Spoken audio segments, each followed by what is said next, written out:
In this lesson, we will learn about scales and how to work with them. You can always see the scale in the lower right corner. By clicking the left mouse button, we can see the list appearing. If we pay attention, we have two modes, symbol scale and measurement scale.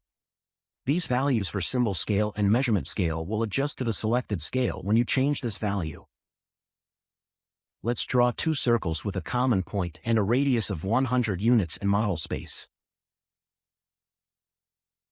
And after that, set the symbol scale to 1 in 100 and measurement scale similarly. Next, set the size between the centers of these radiuses. As we can see, the distance between the centers of these circles is 20,000 units, but the distance between them is only 200 units in model space. Dividing 20,000 by 200, we get 100, and this means that 1 unit of model space contains 100 units of the real object. Let's put another dimension between the centers of the circles, but with a scale of 1 to 5.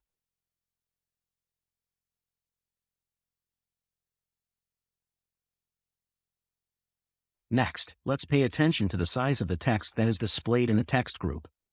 Currently, the text height is 2.5 units. Now let's switch to the symbol scale mode and notice that the text height has increased by a factor of 100. For the example, let's write any text. And we can see that it has actually changed its size. Working with scaling can be performed on the Annotate tab in the Annotation Scaling group. It contains three main commands: scale list, get scale, and set scale. Let's use the scale list command, which will open a dialog box. This displays a list of base scales for the sheet that we will only use when printing. You can familiarize ourselves with this command in the lesson about printing. Next, select the measurement scale mode as active. The set scale and get scale commands set and get values. Let's use the get scale command and click on the dimension with a value of 20,000. We can see that our scale has changed to 1 in 100.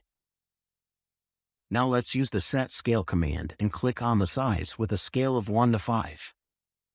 The size between the circles has changed its value and the value is now 20,000. That concludes our lesson.